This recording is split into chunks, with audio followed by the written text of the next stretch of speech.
Neste exato momento, enquanto milhões de aposentados aguardam ansiosamente o destino da revisão da vida toda, uma decisão individual acaba de revelar que ainda existe resistência dentro do próprio STF. O ministro tomou uma posição que vai na contramão das mudanças inexplicáveis que têm caracterizado este julgamento histórico, demonstrando que nem todos abandonaram os aposentados. Mas aqui está o que ninguém está falando. Uma decisão isolada pode ser apenas um gesto simbólico, ou pode representar o início de uma reviravolta completa no julgamento. A questão é saber se essa resistência individual terá força suficiente para influenciar o destino de milhões de brasileiros que contribuíram décadas para a Previdência Social. Se você acha que já viu todas as reviravoltas possíveis na revisão da vida toda, prepare-se para descobrir como uma decisão corajosa pode mudar completamente os rumos de um julgamento. Estamos falando de um ministro que decidiu se posicionar publicamente, exatamente no momento mais crítico, quando outros estavam mudando de lado sem explicação. Como uma decisão individual pode influenciar um julgamento coletivo? Por que essa manifestação aconteceu exatamente no mesmo dia do início do julgamento virtual? E será que essa coragem isolada pode inspirar outros ministros a reverem suas posições? Ou é apenas um último suspiro de resistência?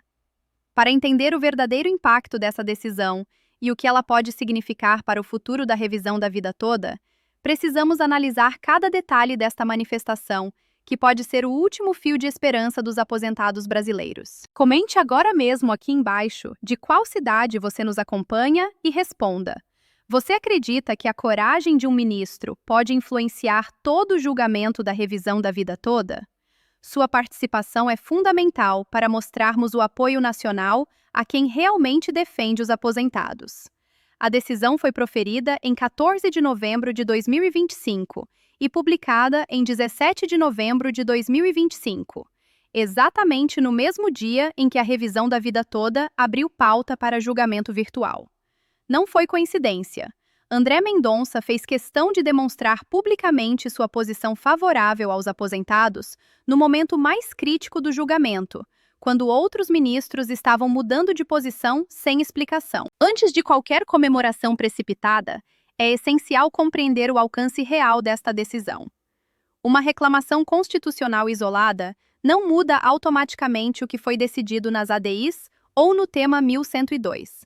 Esta é uma decisão individual de André Mendonça, mas o que ela revela pode indicar caminhos fundamentais para o futuro da revisão da vida toda. A decisão trata de uma reclamação constitucional apresentada por um aposentado que teve sua revisão da vida toda julgada improcedente. O juiz de primeira instância havia decidido contra o aposentado, alegando que as ADIs 2110 e 2111 teriam superado o tema 1102, tornando desnecessária a suspensão dos processos. André Mendonça discordou completamente dessa interpretação. O ministro inicia explicando que a reclamação constitucional é uma construção jurisprudencial com finalidade específica: preservar a competência do STF, garantir a autoridade de suas decisões e assegurar a observância de súmulas vinculantes, ou decisões com repercussão geral que valem para todo o Brasil, como é o caso do tema 1102. André Mendonça confirmou que a reclamação constitucional é cabível neste caso e passou a analisar o mérito. Primeiro, ele fez uma análise processual, confirmando que se trata da ferramenta adequada. Depois, entrou na questão central: os processos devem permanecer suspensos ou não? André Mendonça reconhece a decisão de Alexandre de Moraes, determinando a suspensão, justificada pela prudência, já que alguns tribunais haviam determinado a implantação imediata da revisão sem aguardar o trânsito em julgado. Se os processos devem ficar suspensos para proteger os aposentados de decisões precipitadas, devem ficar suspensos também para protegê-los de decisões contrárias precipitadas. Esta lógica é irrefutável e demonstra a coerência do pensamento de André Mendonça. O ministro revela uma evolução importante em seu entendimento. Anteriormente, ele considerava que juízes poderiam ter autoridade para decidir individualmente sobre a revisão da vida toda, mas mudou de posição. Em suas próprias palavras: "Em minhas apreciações, pude sopesar a evolução do entendimento sobre a matéria entre os ministros da primeira turma, os quais atualmente vêm julgando procedentes reclamações desta temática. André Mendonça cita diversas decisões favoráveis e não desconhece o julgamento da ADI 2.111, onde se entendeu por superado o tema 1102. Contudo, ele mantém sua posição de que as ADIs não devem interferir automaticamente na revisão da vida toda, ou que, se interferirem, deve ser apenas dali para frente, preservando direitos já constituídos. A decisão final é clara. André Mendonça julgou procedente o pedido para cassar, anular, a decisão contrária ao aposentado. O aposentado que havia perdido conseguiu suspender o processo desfavorável e manter viva sua esperança de receber a revisão da vida toda. Esta decisão isolada não muda imediatamente o que foi decidido nas ADIs, nem no tema 1102, mas vale para este processo específico e pode servir de precedente para casos semelhantes. O que se deve extrair desta decisão é a coragem e a demonstração clara de insatisfação com os rumos do julgamento no STF. O verdadeiro valor desta decisão está no que ela representa. André Mendonça e Edson Fachin deveriam canalizar esta insatisfação em um pedido de destaque para levar o julgamento ao plenário físico. Este destaque é absolutamente necessário para permitir rediscussão adequada, onde os ministros poderão debater em frente às câmeras e apresentar seus votos com a transparência que a questão exige. Muitos perguntam: do que adianta o destaque se serão os mesmos ministros votando? A resposta é fundamental. O destaque permitirá discussão real. Permitirá que Alexandre de Moraes seja confrontado com suas próprias declarações anteriores.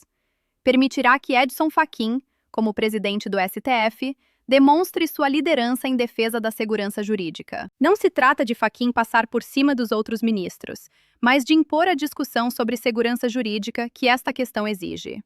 Se a revisão da vida toda virou uma discussão de segurança jurídica, contexto político e econômico, então que se discutam os verdadeiros impactos financeiros de forma transparente. Se a discussão será limitada à modulação de efeitos apenas para quem entrou com a ação, que pelo menos essa justiça parcial seja feita com transparência, não através de julgamento virtual, onde ministros simplesmente depositam votos sem debate. Em julgamento presencial, é possível debater, chamar atenção, confrontar inconsistências. A manifestação de André Mendonça no julgamento das ADIs foi exemplar. Ele deixou claro que não há declaração de inconstitucionalidade do artigo 3º, mas sim exercício interpretativo do tribunal para garantir ao segurado a opção pela norma que melhor assegura seus interesses, seja a regra de transição ou a definitiva. O objetivo é assegurar o direito à regra previdenciária mais benéfica, evitando ampliar a desigualdade social. André Mendonça foi preciso. Entendimento contrário atingirá precisamente uma camada já não contemplada pela distribuição de patamares mínimos de dignidade existencial, inclusive de menor escolaridade. Esta é uma visão humanística que deveria nortear todos os ministros. Em resumo, André Mendonça julgou parcialmente procedente a ADI 2110 e totalmente improcedente a ADI 2111. A parcial procedência da 2110 se refere apenas ao reconhecimento da inconstitucionalidade da exigência de carência para salário-maternidade, questão específica que não afeta a revisão da vida toda. O ponto crucial da argumentação de André Mendonça: as ADIs deveriam discutir fator previdenciário, salário-maternidade e salário-família, não revisão da vida toda. A revisão da vida toda deveria ser discutida exclusivamente no tema 1102. André Mendonça foi categórico. Há conexão, porém não há consequência necessária de impacto. Se houvesse impacto automático das ADIs no tema 1102, não poderia ter havido julgamento do 1102, porque seriam decisões contraditórias. As questões se interconectam e se complementam, mas não se excluem automaticamente. Atribuir essa consequência seria revisar a revisão, nas palavras de André Mendonça. Não há decorrência lógica e natural automática. O STF pode reavaliar questões, mas a partir de reavaliação consciente, não de suposta relação automática de causa e efeito. As ADIs não devem interferir no tema 1102 de forma automática. Se houver interferência, deve passar por reavaliação e rediscussão, e se for para incidir, que seja apenas dali para frente, preservando as relações jurídicas criadas antes do julgamento. Esta é exatamente a razão pela qual precisamos urgentemente do pedido de destaque para rediscussão no plenário físico. André Mendonça demonstrou coragem, coerência e compromisso com a justiça. Agora é o momento de Edson Fachin demonstrar liderança e André Mendonça formalizar o pedido de destaque, que pode salvar a revisão da vida toda. A decisão de André Mendonça não é apenas técnica. É um grito de resistência contra a injustiça que está sendo cometida contra milhões de aposentados. É uma demonstração de que ainda existem ministros comprometidos com a Constituição, com a segurança jurídica e com a dignidade dos trabalhadores brasileiros. Estamos nos momentos finais do julgamento. Cada hora que passa pode ser decisiva. A coragem demonstrada por André Mendonça deve inspirar outros ministros a fazerem o que é certo, pedir destaque e levar esta questão histórica para o debate transparente que ela merece. Comente agora. André Mendonça, herói dos aposentados. Fachin, peça destaque. E compartilhe esta decisão histórica com todos os aposentados que conhece. A coragem de um ministro pode inspirar outros e mudar o destino de milhões de brasileiros. A revisão da vida toda ainda pode ser salva, mas precisamos de pressão popular massiva para que o destaque seja pedido e a justiça prevaleça.